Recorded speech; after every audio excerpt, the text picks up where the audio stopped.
Hey Corpus Christi, this is John over at Swift Air, and I'm answering the question of the day, which is, what happens if you block or close too many air vents in your home? So one of the biggest issues is you're going to raise the static pressure, and static pressure is the amount of force of air that is hitting your walls, which basically it's a buildup of air, and it can cause resistance, air resistance to your system, which can be the number one thing straining your blower motor.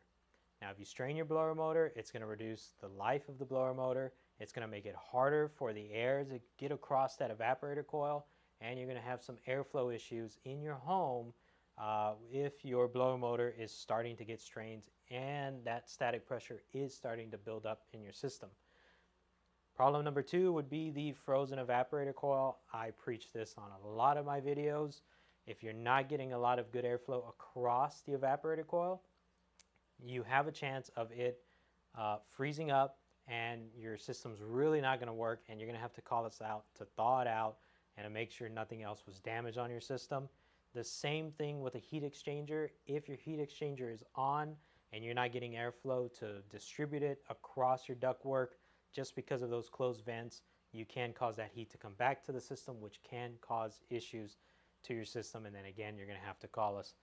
Another thing is poor comfort and uneven temps, and of course because you're closing your vents, you're not going to get enough airflow into those rooms, so it's going to cause some rooms to be too hot or too cold. Another issue is that air may leak into your attic and into your walls, and the last thing we want to do is have condensation anywhere in the home, whether it's the attic or in your walls. It can cause issues like dust, moisture, and mold in your system, which then reduces your air quality, and it's just not a great time if your system is having those issues. And last but not least, you're going to have a higher energy bill, so it's going to damage your home, it's going to make you pay more on your energy bill, and it may damage your system as well. So all of that just because you block some vents in your house. Now, how can you prevent that?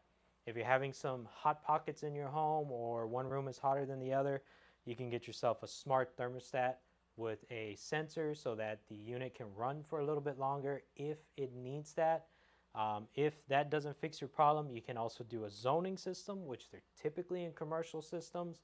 We tend not to put them in residential just because of how expensive they are, and a lot of times we can fix your system as a HVAC pro by just redesigning your ductwork or moving your system if that's a possibility.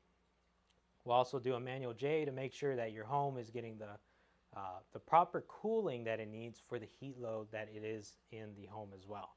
So all of this can occur just because you close or block some of those vents. So I highly recommend don't do that. I'm John over at Swift Air. Hopefully I answered the question of the day properly. And if you have any more questions, give us a call at 361-882-2111. And if you have any issues like this, definitely give us a call and we'll go out to your home and check your system.